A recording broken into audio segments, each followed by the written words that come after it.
All right, so then for tonight, we've got a huge privilege to have John Steenhuisen here. I think he's a person that needs no introduction. He's a chief whip of the DA and obviously a member of parliament in the National Assembly. He's a bit of an internet sensation, I think. So everyone is aware of the work that he's doing. And what he's going to address us on tonight is talking about parliament. What is happening in parliament? What is the state of parliament? But also looking at the future. Where are we heading? And what's happening with parliament. We're so thankful that he's taken the time out. He's a busy guy that moves around quite a bit. He's got a young child as well, 11 months, if I understand correctly. So he's asked that we keep him here. I can relate to that. My boy is almost 2 years, so lots of questions. He's open for questions. So without further ado, somebody, distracted me a bit there at the back. Let's please welcome him and give him a big hand. And,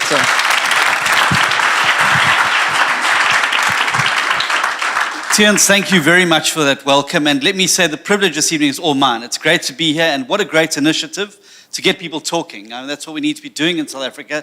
A lot more talking and a lot less moaning. And getting out there and making a difference. And I think initiatives like this are great. And I'm very grateful that you've invited a politician into your midst this evening. I mean, we're not the most popular bunch of people at the moment. In fact, somebody said the other day, there was a leading Stellenbosch professor has suggested that instead of doing scientific experiments on rats, that they rather do them on politicians. And so he said that there are a number of reasons for this. And first of all, he says there's no shortage of politicians. And I think if you look around Cape Town, you know that's the truth. Secondly, he said that nobody really cares what happens to politicians. And given that we're so unpopular at the moment, that's probably true. And thirdly, and most importantly, there's some things they just can't get the rats to do. But I want to speak to you tonight about Parliament. I mean, Parliament is my life. It's my passion. It's what I believe is probably the most important institution to keep a multi-party democracy in South Africa alive and moving forward. And so our parliament has been through a number of transitions. We've had a parliament almost since the beginning of time in South Africa, when formal democracy was brought in through, and then of course we went through the terrible times of the colonial effects. We've had apartheid parliaments, and prior to 94 we had what was essentially a sovereign parliament where parliament, whatever they decided, whatever law they made, whatever decision was made, was the final word. There was no opportunity for people to review it. And post 94 we've moved to a constitutional dispensation which has a sovereign constitution, which puts the constitution at the apex of decision making in South Africa, and any decision that is made or any law passed by Parliament, any decision made by the executive is therefore reviewable if it falls foul of the Constitution. And that's why we have a constitutional court, and as you would know, it's been rather busy of late as various matters have been tested out. But what the Constitution did was to place Parliament as the main focus area of holding the executive accountable into the new South Africa. So they realized that what we need to do if we're going to keep democracy alive is to have a forum of debate where parties, different parties can come together, but then also a forum where those representatives of the people could essentially be watchdogs over the work of the government and cabinet members and the president as they exercise what's called the executive authority. So while Parliament has the legislative authority in South Africa, the cabinet and the president have what's called the executive authority, and we as parliamentarians exercise oversight and hold them accountable for what they're doing. And so it all started off very, very well. In 94, we had this great new parliament, and if you looked on the benches then, some real giants of the struggle for freedom in South Africa on those benches. People like Pravin Gordhan at that stage, chairing committees, some of the big heavyweights, framing and building the new South Africa from within that parliament, and using that parliament as well to then dismantle the effects of apartheid. And one of the things I really like, and why I don't believe we should move Parliament from Cape Town to wherever else they want to move. I think they wanted to move it to Tshwane, but since the local government elections, that's just got awkward. So I'm sure that I'm sure they're now looking at Buffalo City or Durban or something like that where they can try and move it. But what I think is great about Parliament is that on the very same precinct where the most despicable laws of the apartheid era were crafted and generated and the most disgusting racial programs were implemented, is the very same precinct where it was dismantled and the new South Africa was born, and that on a daily basis the constitution that birthed us is tested.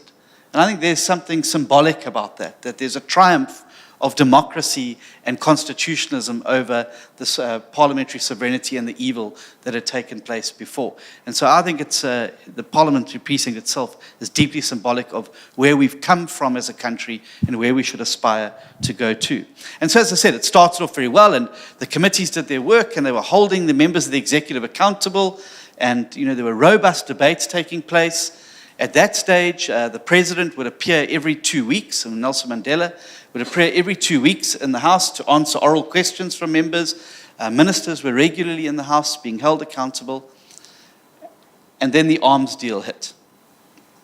And I think the arms deal was really the turning point for Parliament, because it was then that the ANC realized just what a powerful tool the framers of the Constitution had put into the hands of the people via their representatives to hold them accountable. And suddenly that accountability wasn't as comfortable. The new gloss and romance of this working, robust Parliament had started to rub off, as week after week, Parliament became the locus for this arms deal entrails to be pulled out and examined and put before the public in South Africa. And Parliament's real power was then finally being exercised, and its ultimate goal to expose these things and to expose the wrongdoing and to force government to account was starting to happen.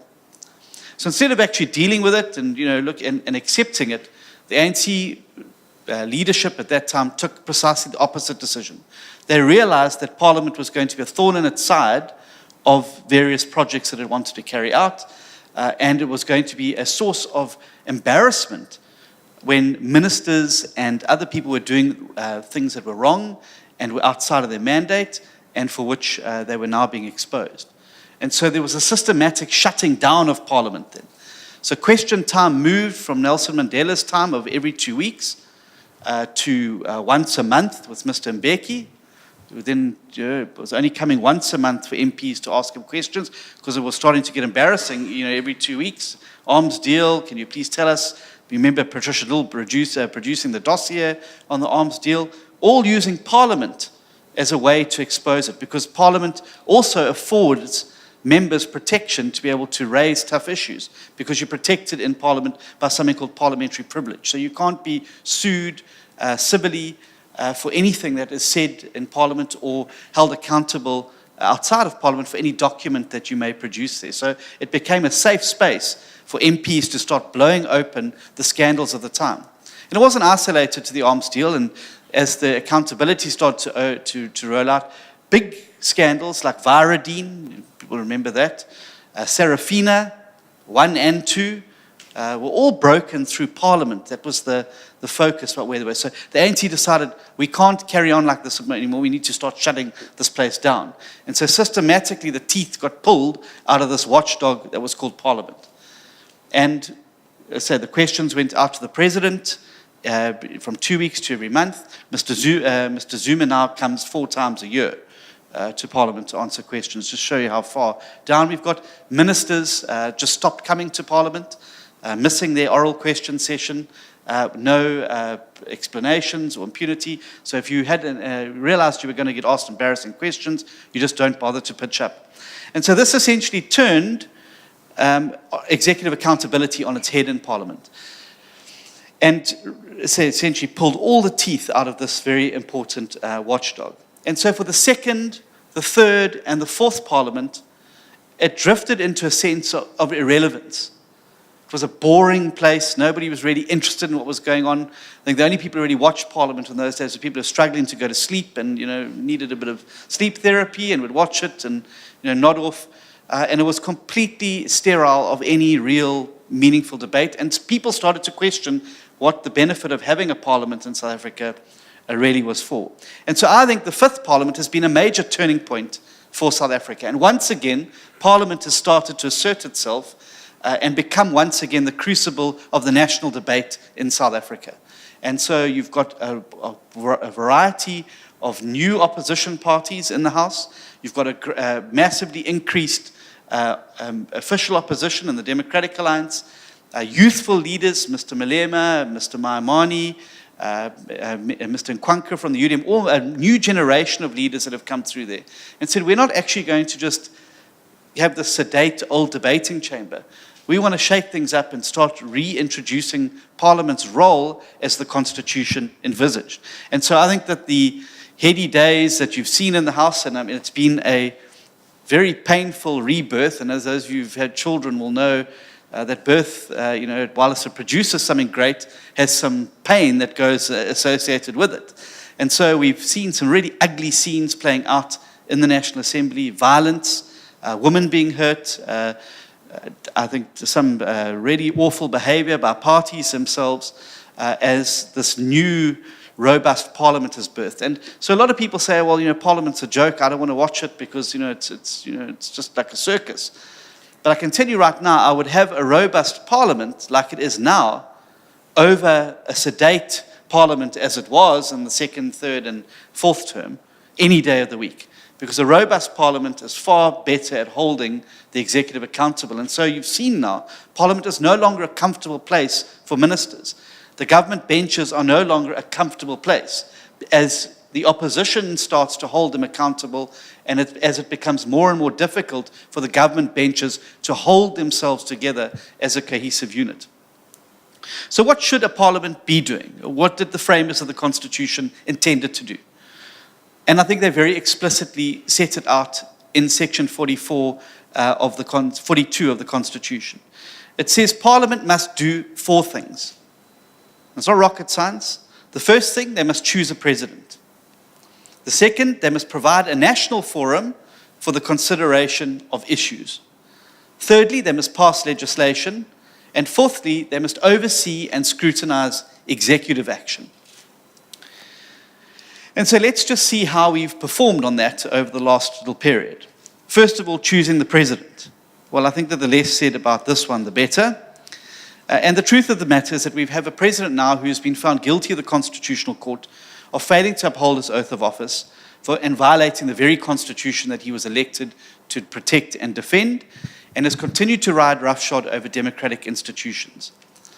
Now, Parliament had elected the president, and therefore Parliament is the location where the president must be removed.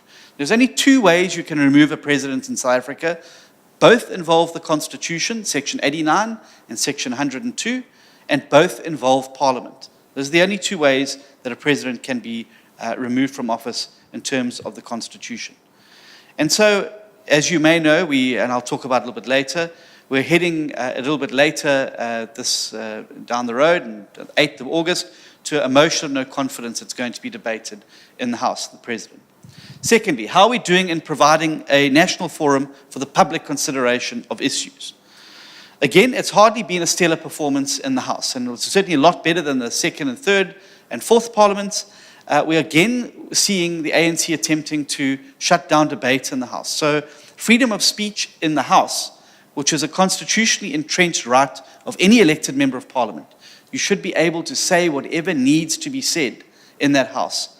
And the framers of the Constitution put this and entrenched this freedom of speech because so many in South Africa prior to 94 said, oh, well, we didn't know what was going on. We didn't know, it was never on the news, nothing, no one knew the extent of it. And so it was entrenched that people should have the freedom as democratic citizens and particularly as public representatives to say what needs to be said in the highest debating forum of the land without fear and without favor. So never again people could say they didn't know what was going on.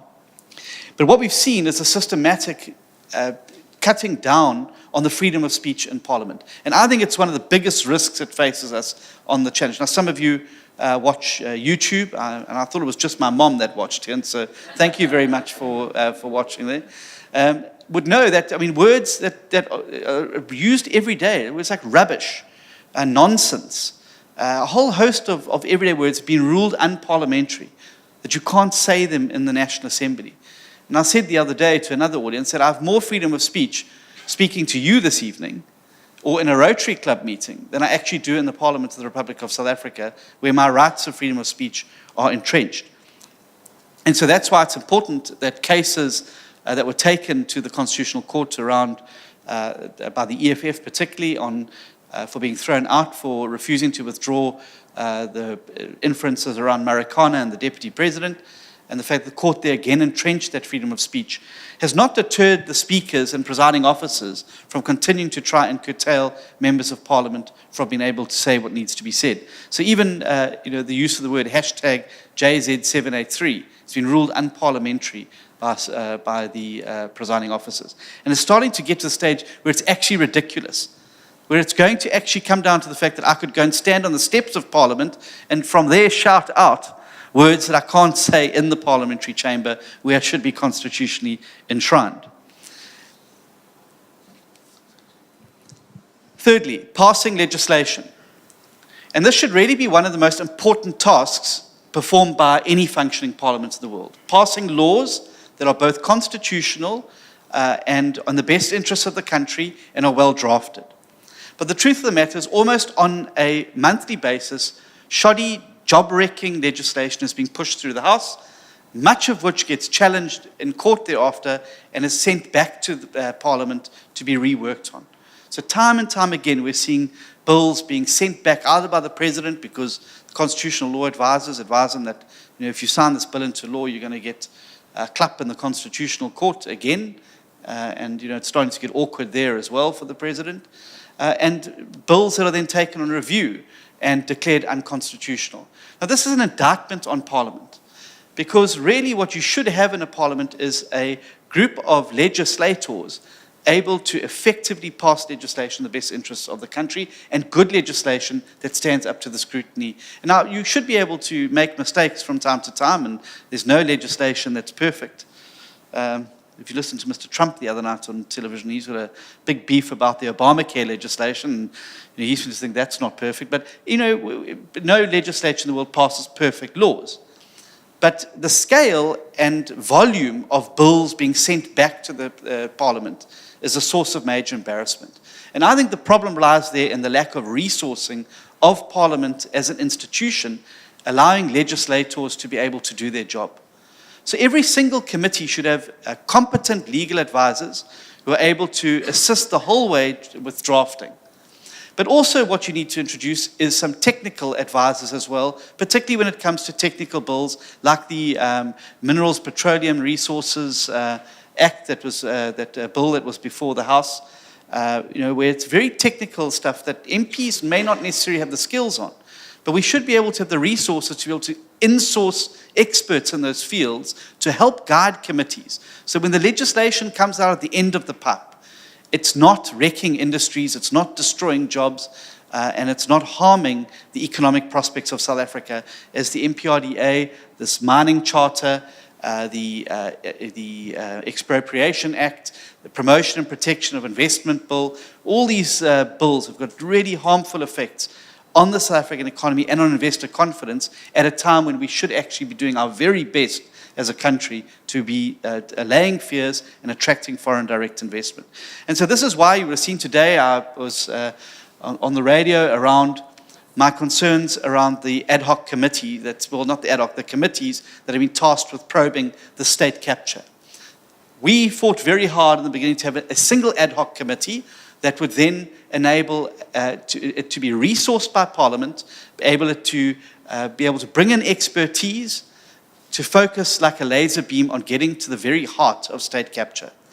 Now, the governing party have refused that and said, no, well, we're going to diffuse it amongst 4 portfolio committees in the National Assembly, and they must go and probe it. Now, the problem with that is that, first of all, you have the situation where you now have to provide resources to 4 different portfolio committees, legal advice to 4 different portfolio committees, witnesses who must be called, from the Guptas, from the President, from the President's family, should be called before that committee, or potentially have to appear before 4 different portfolio committees. And of course, pulling at a tentacle, and there's that famous picture, if you've seen it, about the people who blindfolded all touching an elephant, and one's touching the trunk and says it's a snake, the other one's touching the tail and says it's a feather duster, the one's feeling the side and saying it's a leather couch. But because none of them are looking at it, from a holistic perspective, neither can actually get to grips with what they're dealing with. And my fear is that this process of diffusing amongst these 4 committees, rather than creating a single ad hoc committee, is designed precisely to ensure that we do not get to the heart of state capture, that the dots are not joined, as Mr. Pravin Gordhan said the other day, all the way back to the Union buildings, to President Jacob Zuma and his family, who are clearly behind it. And so I think it's a crying shame that Parliament is once again going to be found wanting in this particular situation. Then the 4th and probably most important one is scrutinizing and overseeing executive action. And anybody who thinks that the Parliament has done a good job in this regard over the last few years, I think must have been living on a different planet. So the Nkandla report, as many of you know, looked into the infamous fire pool. And it was actually a year ago yesterday that the video was released, the fire pool video, the one with the opera music and that sort of thing, an anniversary down the line. It should have been a massive wake-up call to Parliament, that things are not right, we're doing something wrong. When the Constitutional Court issues a judgment like it did, and it's interesting, it's a very interesting fact that that judgment refers to Parliament and its failings far more than it refers to the President and his acts of commission and omission as the head of state, which I think is very interesting. And so it should have been a massive wake-up call. I mean, it should have been a call to action for Parliament. But instead, there was a single tick box meeting after that for Parliament to discuss what went wrong and how can we fix it. In the Speaker's boardroom for about an hour with all the parties, and it has never been spoken about again. No hard internalization about what went wrong, what mechanisms can be put in place to ensure it never happens again. And so the protection and shielding of the executive, which was singled out in that judgment, has never actually been dealt with, and it's simply continuing. And so it's nowhere more evident is this protection of the executive, I believe, than when it comes to the question time in the National Assembly. And I've said on a number of occasions before that if one looks back at every single one of the major crises that has faced South Africa over the course of the last 5 to 6 years. So let's go back in Nkandla, SABC, SASSA,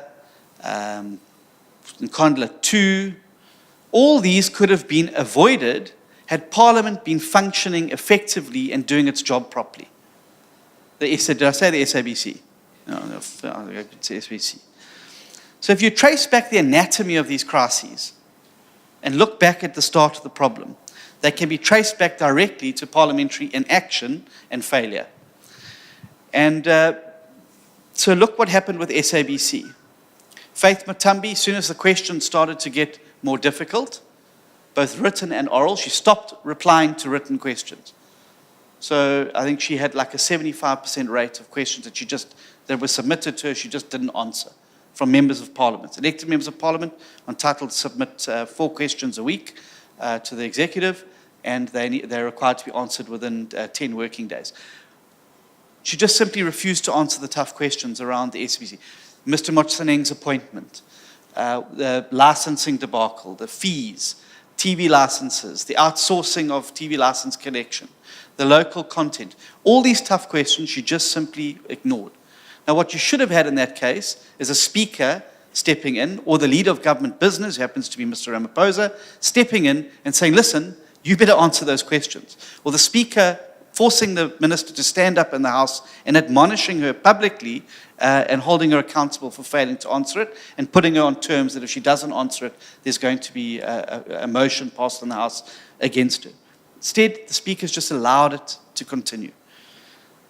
When the questions started to getting too hot in Parliament itself, just stopped pitching up. So I think she missed almost a whole year in Parliament by skipping her oral question session, sending a deputy minister or deputizing another minister from another department to come through and answer them.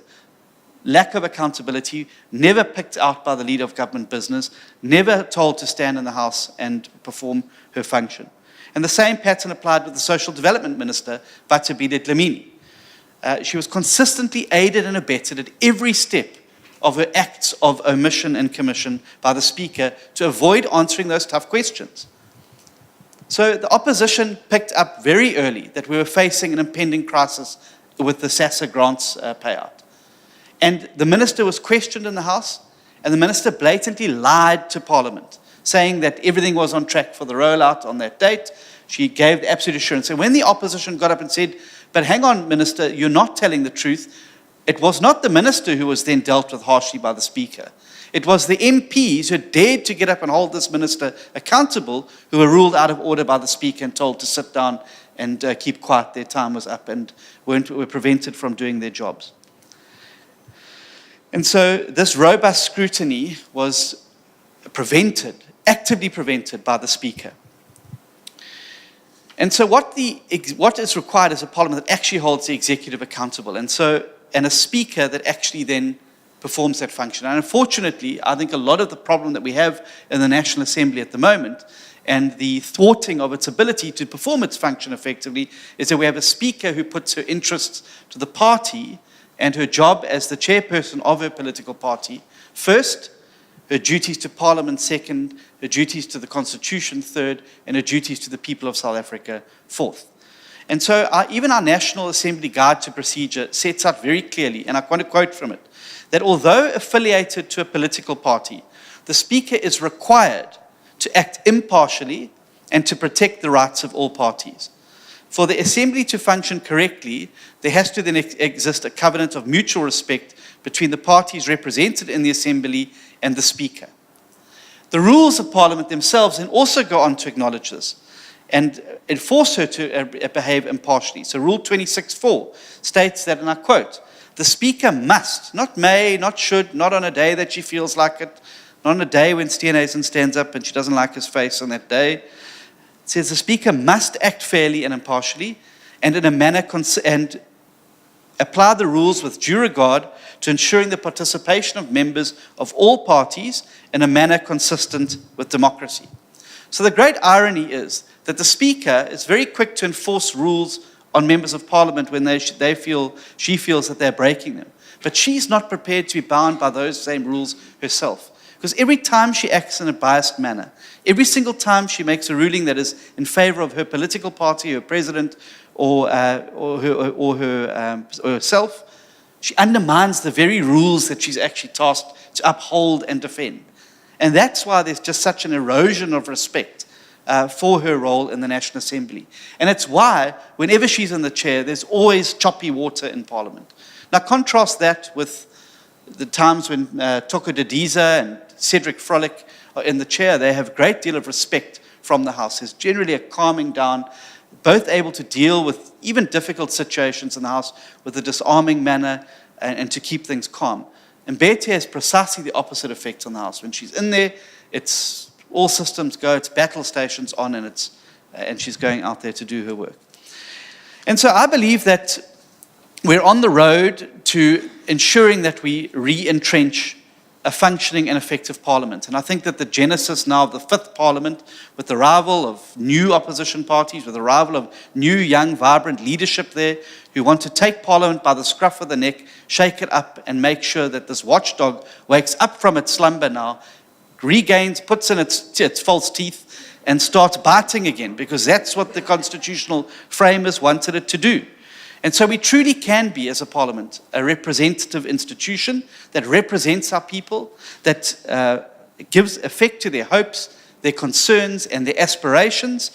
And we can passionately believe that this institution can work again. And that when Parliament works, South Africa works. When Parliament works, democracy works. When Parliament works, the Constitution works. And so each of us in Parliament should be striving, no matter what party we're from, should be striving harder every single day to live up to these big expectations and huge duties that were placed on our shoulders by the framers of the Constitution and by the people of South Africa through their vote who have elected us to be there. So I look forward to continuing the journey. And we hope that you will join with us as we start to try and re-establish Parliament at the locus of the multi-party democracy and as the prime defender of the Constitution, the Bill of Rights contained therein, and a place to give effect to the needs, aspirations, hopes of this great country that we all have a privilege to serve. Thank you.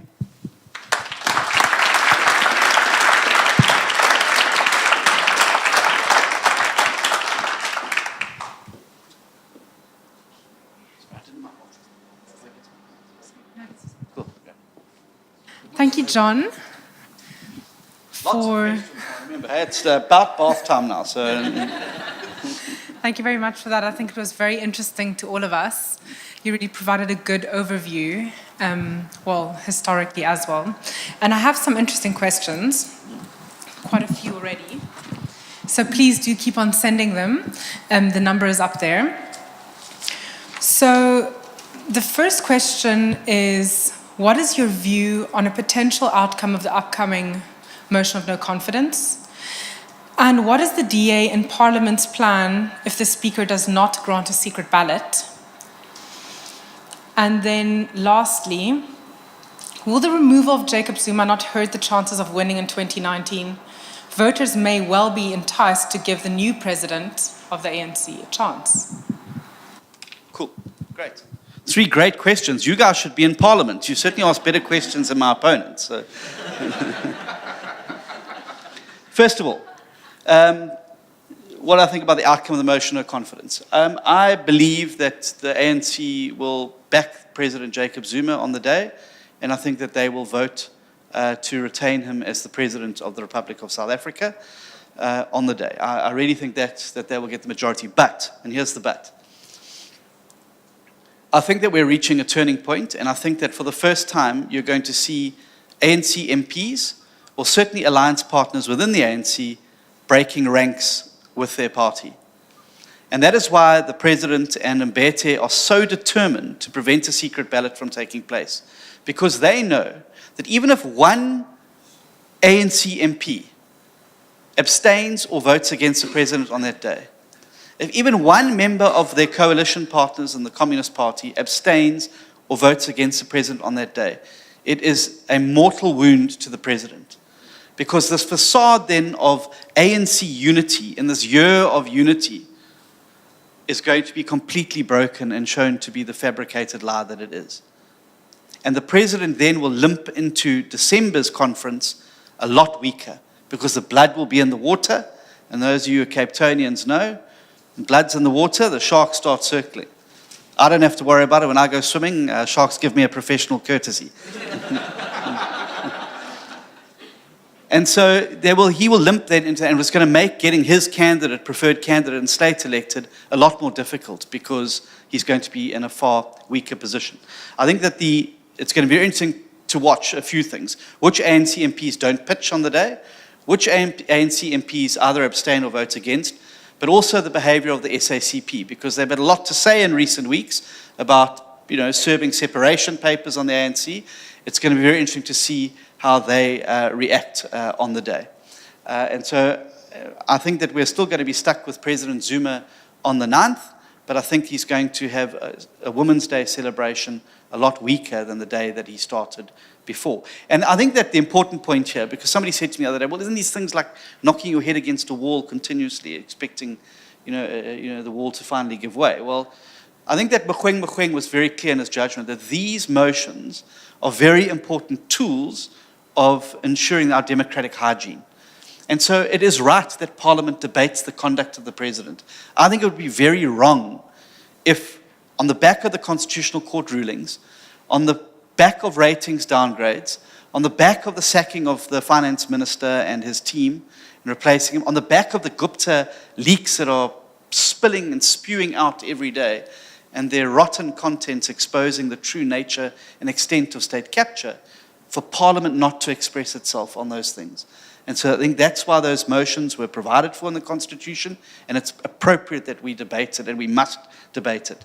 The secret ballot, I don't think it's going to be allowed. I don't think Mbete is going to allow it, precisely because you judge somebody by their past behavior, and she's never once put Parliament, the Constitution, and the people first. She's always put the party, her president, and her caucus, and her own interests and aspirations to be the president one day first.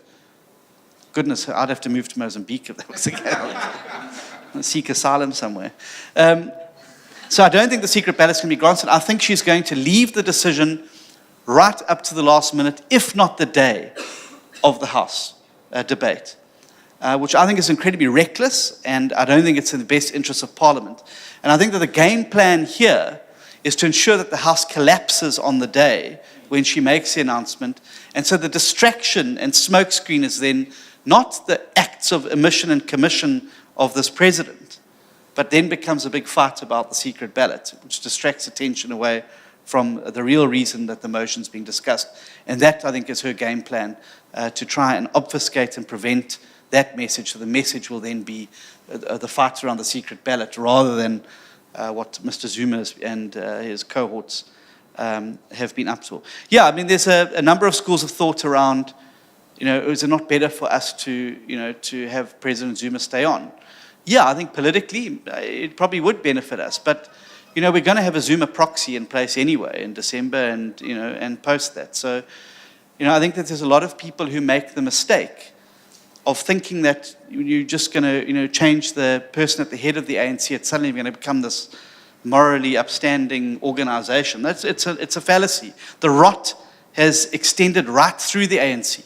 And the point that so many people miss is that before they could capture the state, the Guptas and Zuma needed a Trojan horse to drive in through the gates of the state to capture that state. And that vehicle, that Trojan horse, was the ANC. And so the rot extends all the way down, and this Gupta network runs like tentacles right through government departments. You've seen what's happened in Home Affairs, state-owned entities, Transnet, Eskom, all these places, right down to local government, provincial governments. You saw what Mr. Zwane got up to when he was the MEC of Agriculture in the Free State, subverting huge amounts of money into the Gupta's pockets, which ultimately went on to pay for their wedding at Sun City. And so those people who are waiting for this miracle that, Mr. Ramaphosa or Mr. Dlamini Zuma, or good heavens help us, Ms. Mbete, are going to fix this party overnight are mistaken. It's not going to happen. And bear in mind as well that every one of those candidates has stood shoulder to shoulder with the president through the very worst of his behavior. So when the Constitutional Court ruling came out, when Minister Nene was sacked, when Minister Godhan was sacked, standing shoulder to shoulder to the president, protecting him, was Cyril Ramaphosa, right on his left-hand side, his wingman, protecting him through all this, voting for him in the motions of no confidence. And so a lot of people say to me, well, you guys should really be supporting Cyril. He's a good guy. Ideologically, he's with you guys. And I say to them, the problem with Mr. Ramaphosa is not that it's not an ideological problem. It's an anatomical problem. And it's missing a spine at the back here to be able to stand up when you need to stand up for the Constitution, the people of South Africa, and for what's good and right. And so to find your voice after 8 years of government excess and corruption and maladministration, nobody can tell me that they didn't know what was going on. It was obvious. And the extent of the email shows just how widespread it was. So I think that the point I'm making, the long answer to the short question is, yes, I think in the interests of the DA, it would probably be better to keep Zuma on. But I think that it's reached that critical tipping point where South Africa needs to close the chapter on the Zuma years desperately, and to start writing a new story for South Africa. Because these chapters have been a bitter few chapters. 9 million people pushed into unemployment queues, the economy tanking, people losing hope. And I think that there comes a time when you have to do the right thing and put the country first, ahead of any potential political benefit. And that's why I think the sooner Mr. Zuma goes, the better it is for South Africa, and we can then start writing that new chapter that we so desperately need to write. The next question is, considering the role of the Speaker in Parliament, doesn't it make better sense for the chosen person to be unbiased and unaffiliated to any party? How difficult would it be to change the process in place for electing a Speaker that is not affiliated with any parties?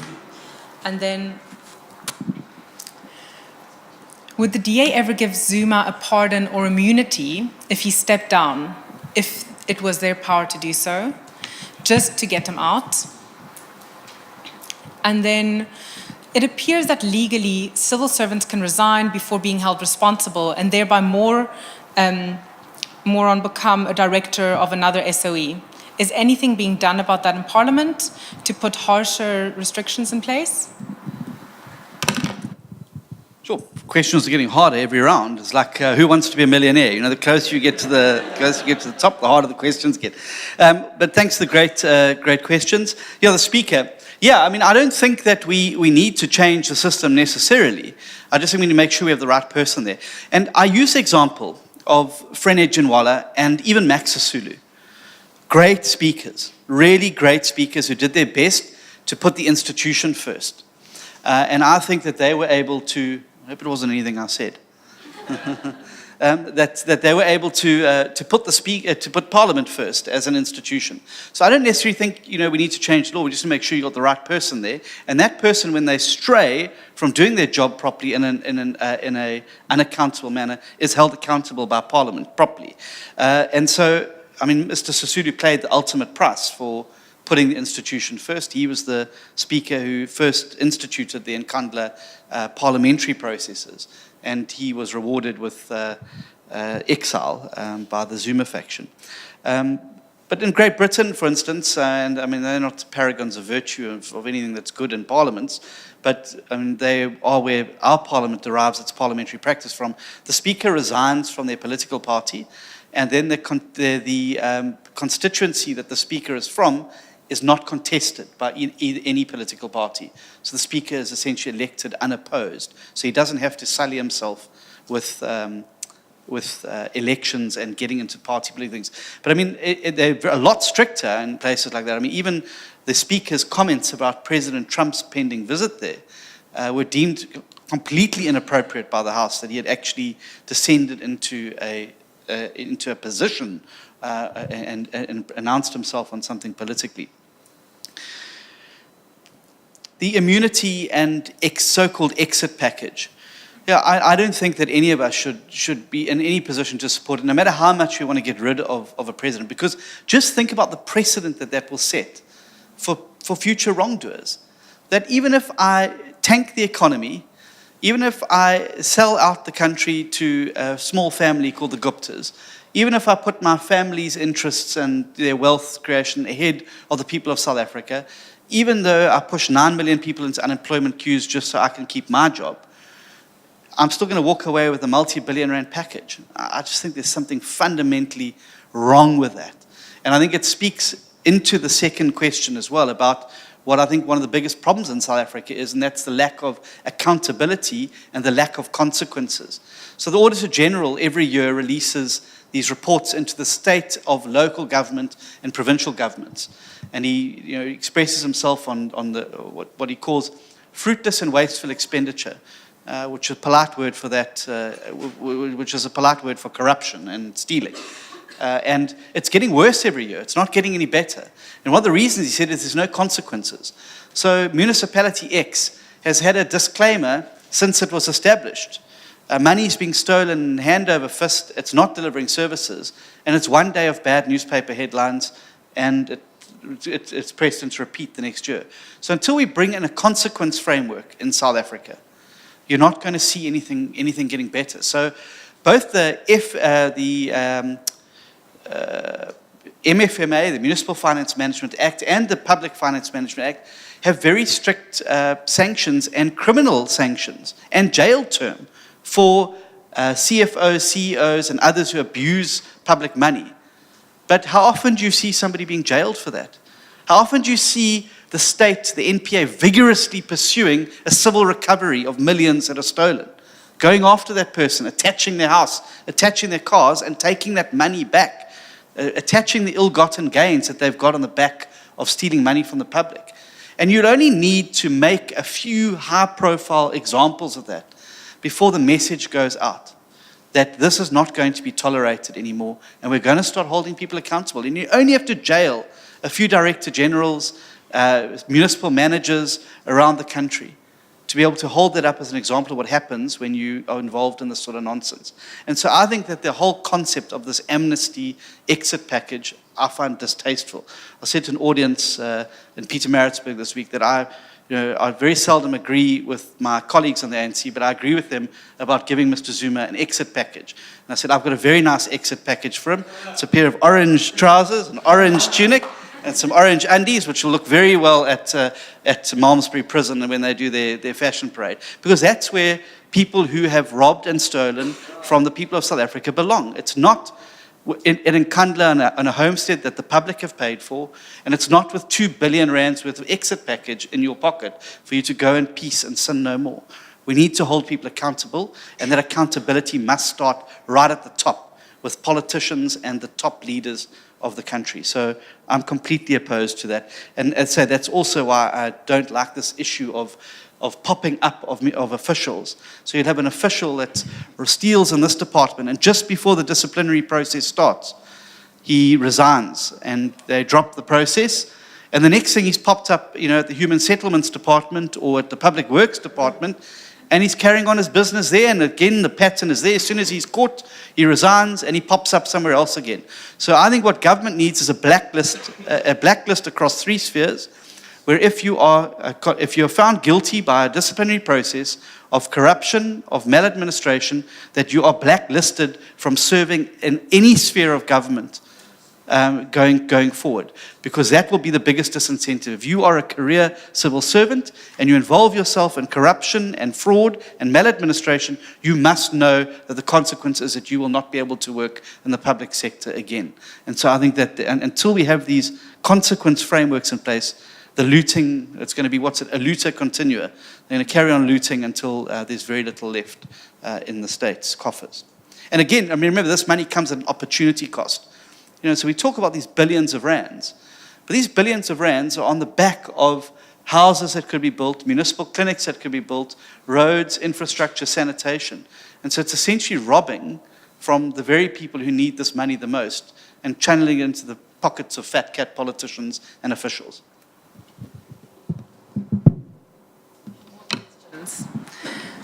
So the first question is, what is your view on the outcome of the next national government and the local government election thereafter?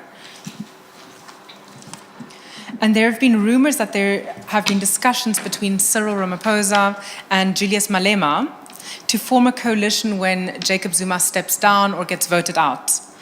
Are these accurate, and what would this mean for South Africa? And the DA does a great job at tackling the executive and national issues, but what is it doing for the average Joe in the Western Cape? It seems as though the poor in DA-controlled areas are in as difficult or bad situations as anywhere else in the country. Good, yeah, see, I was right. The questions are getting harder. I think that the great thing about the next election in 2019 is it's going to be the first election in post-democratic South Africa where the outcome is not a foregone conclusion. And I think that's a great thing. It's good for democracy. It's healthy for democracy. In the last local government elections, the ruling alliance dropped from about 60-something% to 54%. That puts him in spitting distance of an opposition coalition. And if they carry on the trend now, I believe that they will fall below the 50% magic number.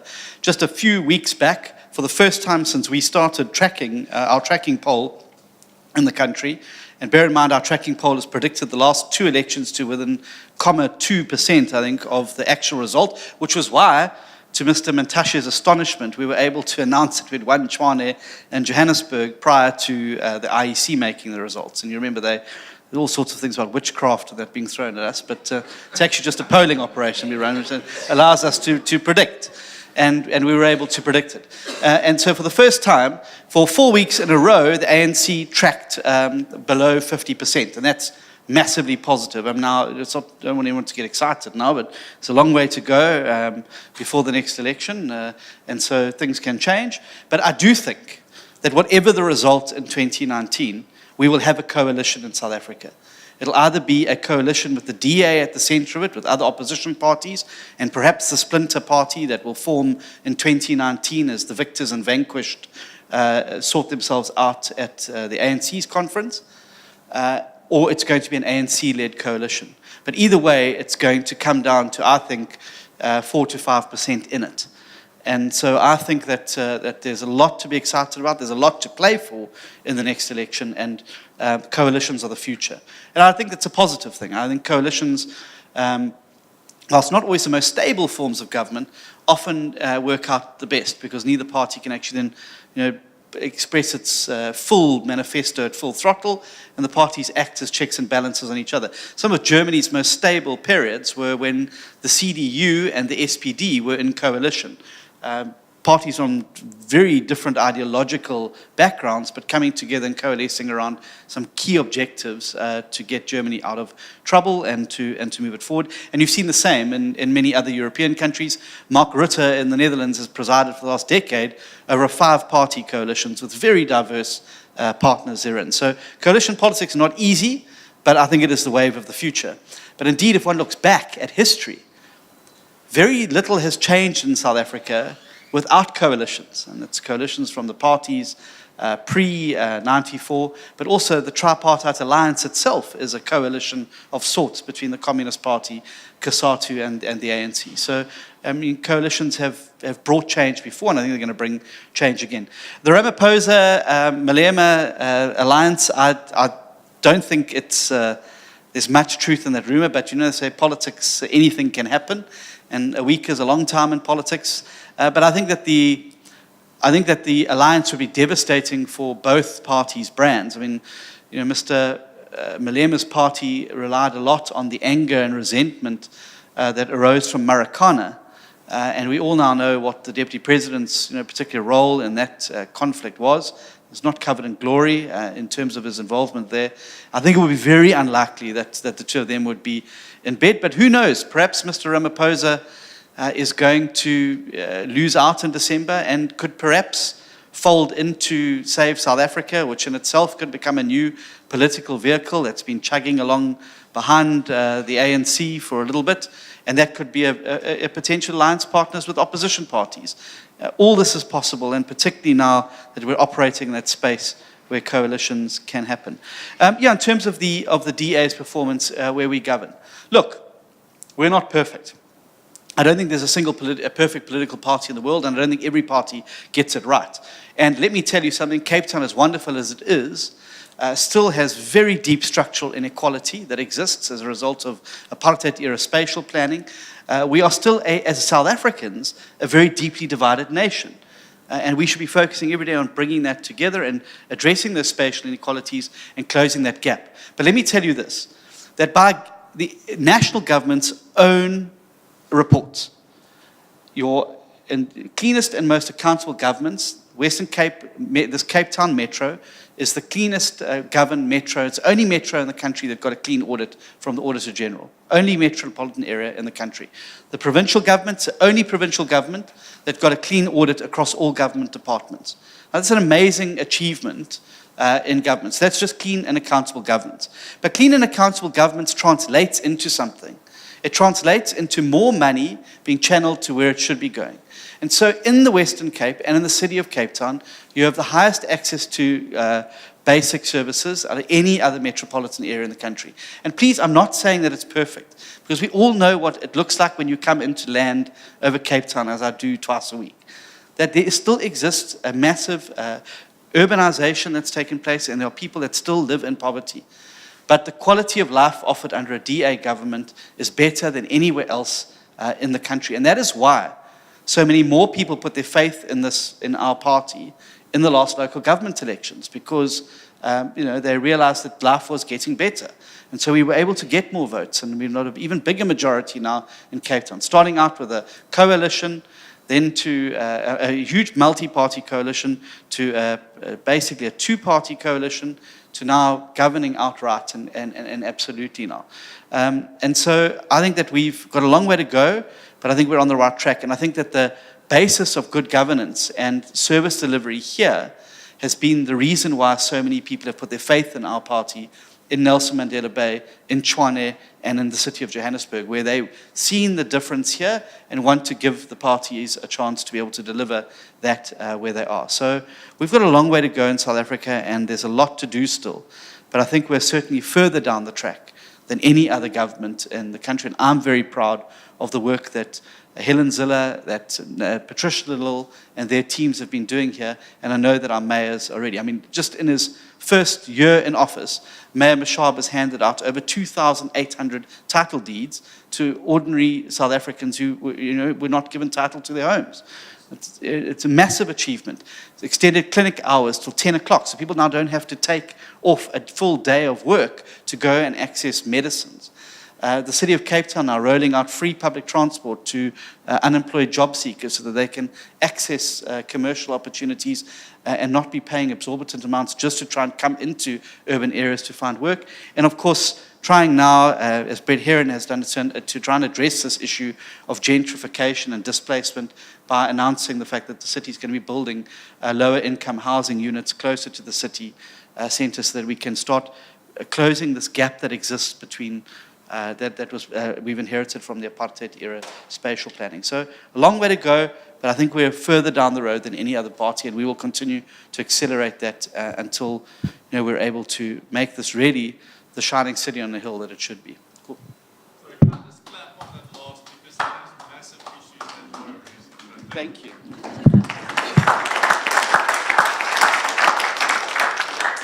After this round, I'm going to just close with one more round of questions, so just that everybody knows. I'm sure John will stay to make sure that sleep time has also already happened before he leaves. Please don't tweet that, my wife's on Twitter. So Parliament, where MPs are directly elected by their constituents to Parliament instead of being placed by political parties, would that help improve the functioning of Parliament? And I'm going to actually ask 4 questions in this round. What do you think the risk of the ANC and EFF colluding to change the constitution to allow expropriation of land without compensation? If an ANC delegate opposed to Zuma actually gets voted as an ANC president in December, will it not be better to give the ANC a chance to clean up their house and keeping the presidency in 2019? And lastly, are the DA actively pursuing good relations with smaller parties in view of coalition for 2019? If so, how and what compromises are we being faced with?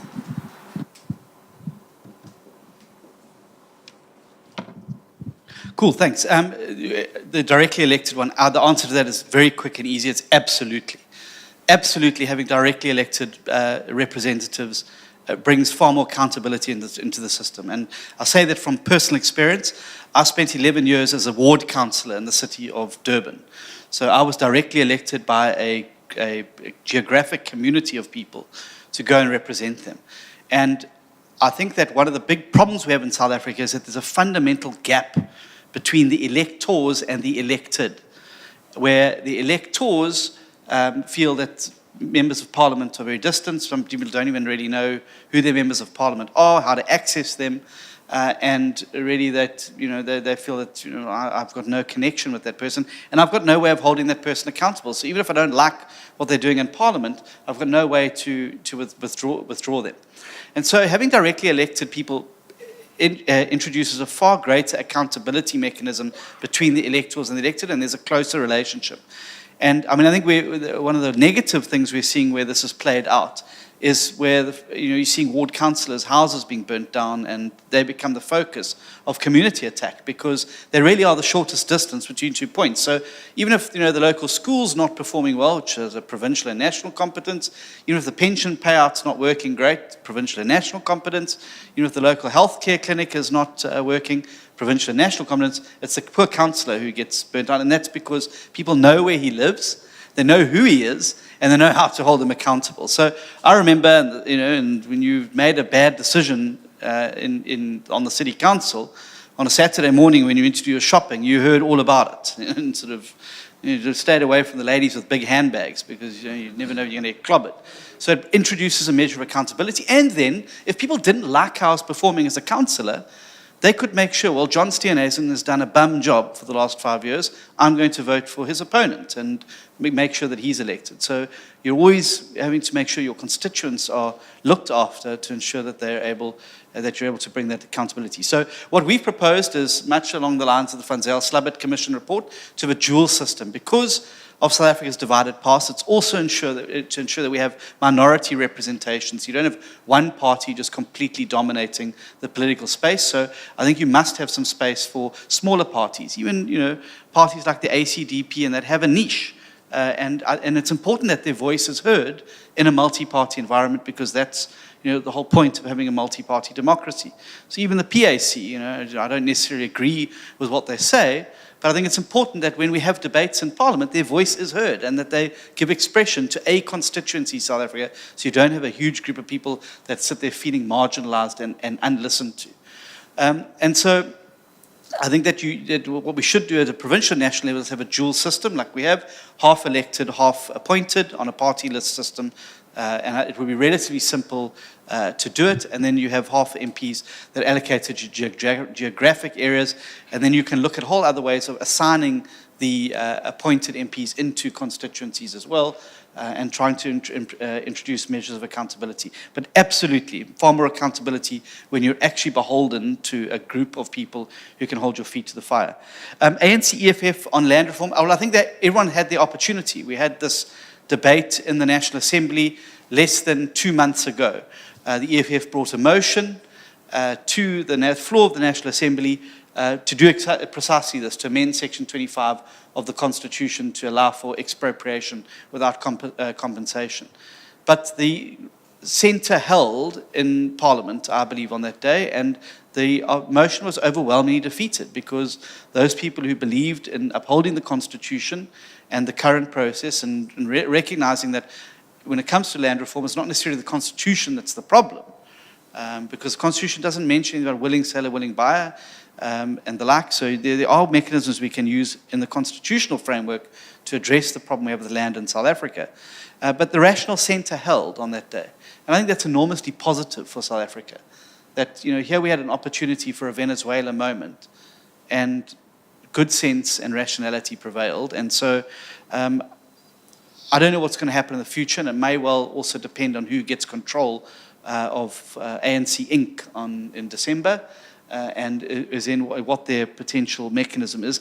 I happen to think that there's a lot of stirring up around this issue to politic, rather than to actually, particularly on the ANC side, to try and outflank the EFF, rather than actual meaningful commitment to it. And I think that the ANC itself is not coherent on the matter, as their policy conference showed. There are very wide gaps within their party on whether we continue with the constitutional process or whether we go for expropriation without compensation. Good relations with other parties, yes. I mean, it's essential. And again, it's not easy. I mean, dealing with other political parties and other political leaders is often described as trying to nail jelly to a wall. But I think that the good thing that's happened over the course of, and I think the Fifth Parliament was the precipitator of it, was parties coming together against this mighty ANC. And I think that the green shoots of this opposition cooperation started in Parliament, as parties had to band together to protect themselves from a speaker who was completely biased, and a governing party who just didn't want to be held accountable. And so I think that coming together is happening. The party leaders meet once every 2 months. I was privileged to stand in for Musi at the last one, which was 3 weeks ago in Pretoria, to discuss issues of common interest. And I think that there's a growing consensus that despite our different ideologies, despite our different backgrounds, despite our different political programs and our different constituencies, it's time to put country first and to act in the best interests of South Africa and her people. Because if we don't get that right, post-2019, and we have the ANC back in the union buildings, I'm not sure what's going to be left by the next election for us to really fight for. And so I think everyone's realized it's mission critical now. Let's put the egos out the door. Let's put the ideologies out the door. And in this comes compromise. Of course, you have to make compromises. But it's important that you don't compromise on your core principles and your core values. So we would never go into a coalition where one of the founding principles of such a coalition was to promote expropriation without compensation. It's the exact antithesis of one of our core values. And I think that the coalescence in South Africa has to be around the one manifesto that parties have in common, and that is the Constitution. It has to be the natural coalescence point, that is the way to go. So while we may disagree on the NDP and we may disagree on expropriation, I think that if we all come together on the Constitution and then some of the core values of that we've built coalitions in places like Johannesburg and Tshwane on fighting corruption, rooting it out and holding those people responsible, a laser beam focus on service delivery, improving service delivery and the experiences there, and then using and leveraging cities to create jobs for South Africans, and then of course improving the quality of life of residents in those cities. So you can find common ground. And it was Thomas Jefferson who famously said something, on matters of principle stand like a rock, on matters of style go with the flow. And that's what coalitions are about. And I think that they're going to be difficult to navigate, but I think when one looks at the alternative, I think it's a far more palatable future for the country than the current trajectory that we're on. One more round of 4 questions. Do you feel that the Parliament inquiry into Eskom and other SOEs will go anywhere? There has been a view in the DA that a democracy where one party has overwhelming majority is not healthy for society. Why and how is that different for Cape Town and the Western Cape? Lobbying is a huge issue in American politics. To what extent does it play a role in South African politics? And finally, what can we as South Africans do to bring change to our country? Great. So you didn't give me I'm going to have to push you for an answer. Eskom, do I think it's going to go anywhere? Yes, if Parliament's committees are resourced properly, and there is a will and commitment, a genuine will and commitment to get to the bottom of what's happened at Eskom, I think that it can be done. But I am not hopeful as the layers start to be removed and we get close to that cancer, and it's seen what has caused that cancer and who is responsible for it. I think that you're going to see a shutting down of the process to protect those who are involved and to smooth it over. Much like the arms deal, and there was a lot of bluster and fluster around the arms deal, and we had this inquiry and that commission. Nothing's really come of it. And so I think that I'm not hopeful unless there is a genuine commitment. And the genuine commitment, I think the first test of that will be to see the money, expertise, legal resources that are placed behind those committees to do their jobs, and whether those committees then are also committed to holding the executive members who are responsible accountable. And I'm not hopeful, just because some people say I'm a pessimist. I'm actually not I'm quite an optimist. Pessimists, so I'm pessimistic because if one looked at what happened at the Home Affairs Portfolio Committee that was set up to probe the Gupta's unlawful, illegal, irregular naturalization process and the manipulation of the Home Affairs processes to do so, of course, none of the ministers were brought before the committee. It was the officials that were shoved out in front. And as I made the point at the start of the proceedings, there's no point having the officials here. The system worked. If you look at the papers, the system rejected the applications. It was the minister exercising his executive discretion that made the decision to override that decision and allow for the Guptas to be naturalized unlawfully. And so it should have been Mr. Gagaba in that seat, not Mr. Apleni, the Director General, because his department did its work. It was Mr. Gagaba who should be held accountable. And yet he's still to appear before the committee, just didn't come on the day, and there's no appetite to summons or subpoena him. The committee says that it's satisfied now with the answers it's got. Well, how can it be satisfied when it hasn't questioned and interrogated the very person who made the decision? And so unless we're going to get the executive before there, we're going to subpoena Mr. Zuma, we're going to subpoena the Guptas, Duduzane Zuma before that committee, we're not going to get to the bottom of it, and it's going to end up like so many of the parliamentary reports of the past, where findings are made, recommendations are done, charges must be opened, etc., and yet everybody moves on, and those reports are simply forgotten. I don't think that outright two-thirds majority is healthy for any party, the DA included. Unfortunately, you can't go to the voters and say, thanks for your votes, take them back. We don't want the two-thirds. It's a reality, and I think we were victims of our own success in the city, that we've now ended up with a two-thirds majority. I don't think it's healthy for any single political party to have two-thirds. I think it brings in a potential of arrogance and a potential for abuse of power. And I don't think it's healthy for democracy. I know Mr. Lill may have a different opinion to me on this matter, but it's my personal view. No party should have a two-thirds majority. Lobbying. Yeah, look, I think that there's very few companies that do lobbying formally in South Africa. And in big democracies like America and Great Britain, you have full-time lobbyists whose job it is to be engaged with companies, to go and engage with parliamentarians. Now, obviously, it is an area I think needs to be heavily regulated.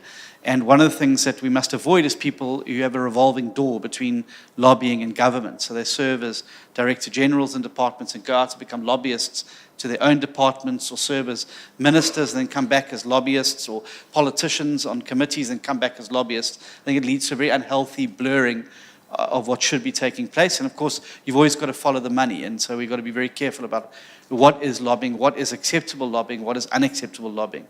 So is it correct for a company that's wanting to drive through a major healthcare process in South Africa to be taking MPs to Mauritius on a holiday? I would say to you not. I think there's a conflict of interest there. Is it right that senior officials in a department are staying at the Oberoi Hotel for a huge amount of money when their departments are handling sensitive matters? I would say to you no. So I think if we're going to allow lobbying in South Africa, it needs to be a regulated industry. What can we do? Robert Kennedy spoke just up the road a couple of years before his death at UCT. And he spoke about the tiny ripples of hope that, coming together from 1,000 different points, form a wave that can sweep down the mightiest walls of oppression. And at that stage, he was talking about apartheid. And so I think in South Africa we have a choice. We can be still reflective pools that just reflect the negativity that's happening, that we reflect on all the bad things that are happening and we stand around bars and complain about it. Or each of us can become a ripple of hope in South Africa, that coming together from 1,000 different points can form a wave that will sweep down the mightiest walls of oppression in South Africa. And so I think the challenge to you this evening is, are you going to be a still pool, or are you going to get involved and become a ripple of hope? I've chosen to become a ripple of hope, and I hope you'll join me on the journey. Thank you.